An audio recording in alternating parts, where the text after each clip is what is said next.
The year is 1890. The footlights of the Princess's Theatre blaze upward, catching something extraordinary at a woman's throat. A cascade of enamel scarabs, carnelian carved moonstones, turquoise cabochons, and coral drops swinging as she moves. The audience doesn't know it yet, but that necklace was commissioned by the Prince of Wales himself, timed to the role she was born to play. And the woman wearing it, playing Cleopatra, the doomed Egyptian queen, was once his queen too. Her name was Lillie Langtry. And the story of how a clergyman's daughter from Jersey ended up on that stage, wearing a future king's jewels on her own professional terms, is one of the most extraordinary reinventions in Victorian history. But to understand how she got there, we need to go back to Jersey, to a rectory that looked respectable from the outside, but hid a much darker reality. Emilie Charlotte Le Breton was born on the 13th of October 1853 at the old rectory of St. Saviour on the island of Jersey. Her father was the Very Reverend William Corbet Le Breton, Dean of Jersey, a man of considerable standing and, as it turned out, considerable secrets. She grew up the only daughter among 6 brothers, riding horses bareback along the beaches, refusing the drawing room accomplishments expected of Victorian girls, and receiving, unusually for a girl of her class, the same rigorous tutoring as her brothers. She was tall, with reddish-brown hair, pale skin, and violet-blue eyes that people would spend the rest of her life trying to describe. The rectory, though, hid something that would shape her entire understanding of men and promises. Her father, despite his ecclesiastical office, was notorious on the island for serial affairs with parishioners and for fathering illegitimate children. Some of those children, Lillie eventually discovered, were her own half-siblings. One adolescent romance ended when she was told that the boy she loved was, in fact, her father's natural son. The humiliation, the disgust, the sudden cold clarity that public virtue and private behaviour could be entirely different things. When her mother finally separated from the dean around 1880 and he fled Jersey, Lillie had long since absorbed the lesson. She would never fully trust a man's constancy again, and she would never be naive about the gap between a man's reputation and his reality. On Jersey, that hard-won wisdom had nowhere to go. She dreamed of London, where reputations could be remade. The vehicle of escape arrived in the form of a yacht. Edward Ned Langtry sailed into Jersey Harbour in the early 1870s aboard his splendid yacht, Red Gauntlet. He was an Irish landowner, widowed, comfortably off, and romantic-looking enough to seem like a solution. Lillie later said, with the particular honesty she reserved for herself, that she had fallen more in love with the yacht than with its owner. To become mistress of the yacht, she said. I married the owner. They married on the 9th of March, 1874 at St. Saviour's, her father's own church. By 1876, they had rented a modest house in Eaton Place, Belgravia, and later moved to a larger home in Norfolk Street off Park Lane as invitations began to multiply. Ned was kindly and unremarkable. He drank heavily. Their marriage, already a mismatch of temperament, was quietly becoming a business arrangement. He the legal husband and chaperone, she the dazzling hostess around whom London society was beginning to revolve. She arrived in that society wearing almost nothing. In April 1877, Lillie was invited to a reception at 23 Lowndes Square, the home of Sir John and Lady Seabright, attended by artists and members of the fashionable set. She was still in mourning for a brother killed in a riding accident. She wore a simple black dress, no jewellery, her hair arranged plainly. The simplicity proved electrifying. The young artist Frank Miles demanded she sit for him that very evening. Copies of his pastel portraits, reproduced as cabinet cards and postcards, soon filled stationers' windows across London. Sir John Everett Millais later painted her holding a lily, the portrait that gave her the sobriquet that would follow her for life, the Jersey Lily. The picture caused a sensation at the Royal Academy. Crowds had to be roped back from it, Victorian Britain had just discovered the professional beauty, society women famous largely for being beautiful, photographed and painted, rather than for any particular achievement. Lillie was, for a time, first among them, and she understood instinctively that a single striking ornament, a string of pearls against black silk, a brooch at the throat, could do more than a fortune in diamonds. She let the jewel punctuate rather than overwhelm. The restraint made the later royal gifts all the more devastating in contrast. Albert Edward, Prince of Wales, known in satirical circles as Edward the Caresser, first met Lillie at a dinner party given by explorer Sir Allen Young on the 24th of May, 1877. He manoeuvred to be seated beside her. Her husband was placed at the opposite end of the table. Within months, she had become his acknowledged mistress. The liaison lasted from late 1877 until around June 1880, and in sophisticated London circles, it was an open secret. Society ditties mocked the situation. London society has gone quite silly, fallen at the feet of the Jersey Lily. But Queen Alexandra, long-suffering and politically astute, chose to accept her husband's infidelities so long as they were conducted with discretion. Lillie was formally presented to the Queen. She appeared openly at events in the Prince's company, and it brought jewels.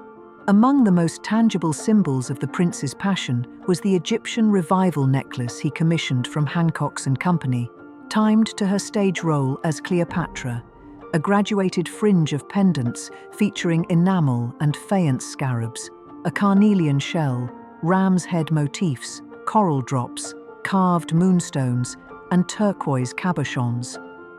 A piece that both echoed her role and proclaimed his patronage whenever she wore it in public. Then there was the smaller, more intimate token, a gold, diamond, ruby and enamel brooch in the form of the King's royal cipher, a crown above an E and the number 7. Accompanied at auction by a note from Lillie's granddaughter, Mary Malcolm, stating simply, "This piece of jewellery was given to my grandmother Lillie Langtry in 1879 by Edward VII. She was his mistress." Delicately set with rose-cut diamonds and rubies against blue enamel, worn perhaps in a place only a lover would notice. The prince once reportedly remarked that he had spent enough on Lillie to buy a battleship. Her response was characteristically precise. He had spent enough in her to float one. It is the kind of line that tells you everything about who held the sharper wit in that arrangement, and who ultimately understood the transaction more clearly. 2 pieces. One blazing under footlights for a crowd of thousands. One pinned close to the heart for an audience of one. Together, they encapsulate everything about Lillie's position, public spectacle and private consort, simultaneously. But the prince was a married man of settled habits, nearly a decade older, with a history of regularly changing mistresses. And Lillie, who had grown up watching her father's promises dissolve, was beginning to understand that royal favour had an expiry date. In the late 1870s, a new breed of society papers had emerged, specialising in insinuation and scandal. In autumn 1879, Adolphus Rosenberg, editor of a publication called Town Talk, published rumours that Edward Langtry had filed for divorce and would cite his wife's adultery with the Prince of Wales as grounds, effectively naming the heir to the throne as co-respondent. The prince instructed his formidable solicitor George Lewis to prosecute. Rosenberg eventually pleaded guilty and was sentenced to 2 years' imprisonment. But the damage was done. What the scandal sheets didn't fully capture was how volatile Lillie's personal life had already become. That same year, July 1879, she had begun an affair with Charles Chetwynd Talbot, the 20th Earl of Shrewsbury, a racing-mad aristocrat whose infatuation with her was intense and reckless. By January 1880, they were reportedly planning to run away together, a step that would have destroyed what remained of Lillie's social respectability and deeply embarrassed the prince. The combination of legal peril for the crown and Lillie's increasingly complicated entanglements appears to have hastened the cooling of the royal romance considerably. Shrewsbury spent lavishly on Lillie, his finances deteriorating badly in the process. She was at the centre of scandals that threatened other people's fortunes and reputations as much as her own, and she was beginning to understand that the intoxicating power of being desired by princes and peers sat uneasily alongside the hard truth that none of them could fully stabilise her life. It was in the midst of this volatility that she turned toward Prince Louis of Battenberg, an ambitious naval officer, future First Sea Lord, and friend and nephew by marriage to the Prince of Wales himself. Their liaison began in 1879, and in June 1880, Lillie discovered she was pregnant. Think for a moment about what that actually meant. Her husband had effectively left her after the libel scandal. The prince's physical relationship with her had cooled. The Earl of Shrewsbury's reckless devotion had come at enormous cost to them both. And now she was carrying a child whose father she may not have been entirely certain of herself, with the prince's money in her pocket and the prince's child possibly not in her arms. She withdrew to Paris, accompanied by a long-standing lover, Arthur Clarence Jones. On the 8th of March, 1881, she gave birth to a daughter, Jeanne-Marie. The secrecy surrounding the birth was intense. There was no announcement, no acknowledgement. Just a woman, alone in a foreign city, managing the consequences of a life lived at full speed. The question of who fathered Jeanne-Marie has never been definitively settled, and I think that ambiguity is worth sitting with rather than resolving too quickly. Prince Louis and Arthur Jones were both candidates. Lillie appears to have allowed Louis to believe he was the father. When he told his family, they quickly arranged for him to be posted abroad, and he paid support money for the child. Lord Mountbatten of Burma always insisted his father was the parent, which would make Jeanne-Marie an aunt of Prince Philip and, by marriage, connected to Queen Elizabeth II. But the later discovery of passionate letters from Lillie to Arthur Jones led some historians to argue that Jones was the true father, and that the Battenberg connection was simply convenient for everyone involved. Whatever the biological truth, Lillie reportedly told her daughter as an adult that it was better to have a royal prince as a father than a penniless, drunken Irishman. A cruel remark, a revealing one. It tells you everything about the social calculus Lillie had learned to perform, and something of the cost of performing it. In 1902, Jeanne-Marie married Scottish politician Sir Ian Malcolm, moving firmly into the British political and social establishment. The hidden child of a famous beauty, grown up and respectable, the circle, in its way, complete. The withdrawal of royal favour, the burden of a hidden child, a husband increasingly absent and alcoholic, all of it combined to push Lillie toward financial crisis. In October 1880, she was forced to sell many of her possessions to avoid Ned's formal bankruptcy. Some of the gowns, some of the jewels. And then she made a decision that was, for a woman of her class, genuinely radical. She would earn her own living on the stage. Encouraged by friends, including Oscar Wilde, she began training as an actress. In December 1881, she made her London debut at the Haymarket Theatre as Kate Hardcastle in She Stoops to Conquer, the first society woman, as contemporaries saw it, to step from the private world of drawing rooms onto a professional stage. Over time, she developed into a competent performer, particularly admired as Rosalind in As You Like It. Off-stage, she capitalized on her image by becoming the face of Pears soap around 1882, widely cited as the first instance of a celebrity endorsing a commercial product. Her face, already familiar from cabinet cards and engravings, now appeared in advertisements, linking cleanliness, beauty, and a hint of royal glamour. Think about what that actually means. In 1882, Lillie Langtry invented what we now call influencer marketing. Every brand partnership, every carefully curated image sold to a mass audience. It traces a line directly back to her. She didn't stumble into it. She understood, with the same instinct that had made her stand in a black dress with no jewelry and stopper room, that her image was a currency. And she spent it wisely. And on stage the jewels returned, transformed, pearls suggesting innocence, diamond stars sparkling in her hair. And for Cleopatra, that great Egyptian necklace blazing under the footlights, its fringe of scarabs and coloured stones catching the light as she moved. The piece commissioned for her role, now worn entirely on her own terms. Royal patronage converted into stage armour. That necklace has had a remarkable afterlife. After passing into private hands, it was bought back by Hancock's at auction in 2003, and later loaned to the makers of The Devil Wears Prada, where Meryl Streep wore it as Miranda Priestley. Lillie's jewel and her story reaching a new generation without a single word of explanation required.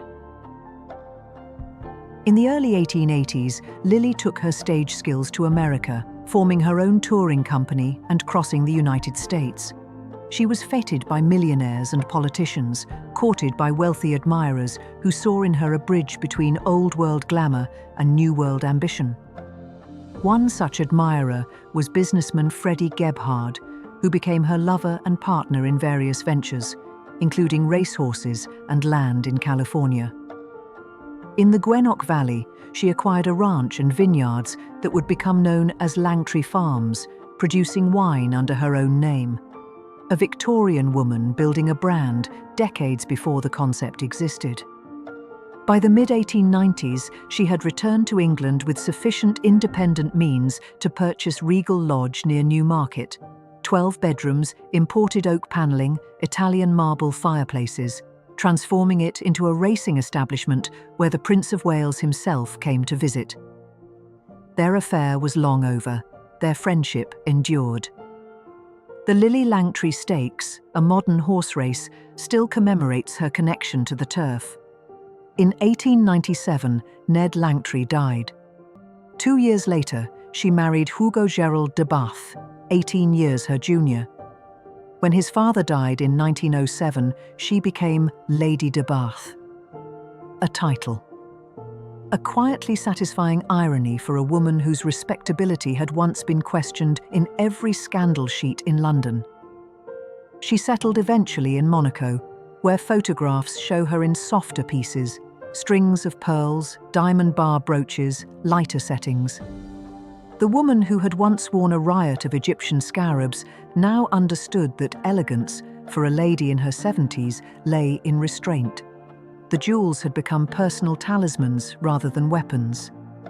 Memories worn close to the skin. She died in Monte Carlo on the 12th of February 1929, aged 75.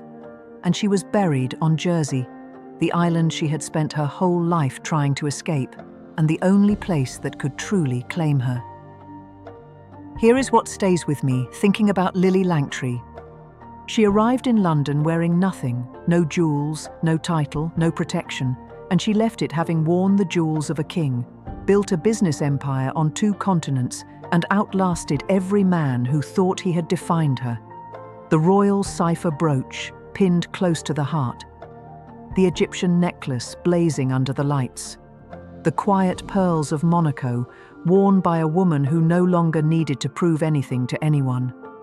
Each piece a chapter, each chapter a choice. She was not a victim, she was not a villain. She was something far more interesting, a woman who understood, from the time she was a girl in a hypocrite's rectory, that the world would not give her what she wanted. So she took it. That Egyptian necklace is still at Hancock's in London today, a piece commissioned by a prince, worn by an actress, borrowed by Hollywood. If you'd like to see the full story behind that jewel, how it was made, where it went, and what it means that Meryl Streep was the one to bring it back into the light, let me know in the comments below. And if Lillie's story is the kind of history you want more of, a like and a subscription will make sure you're here for what comes next.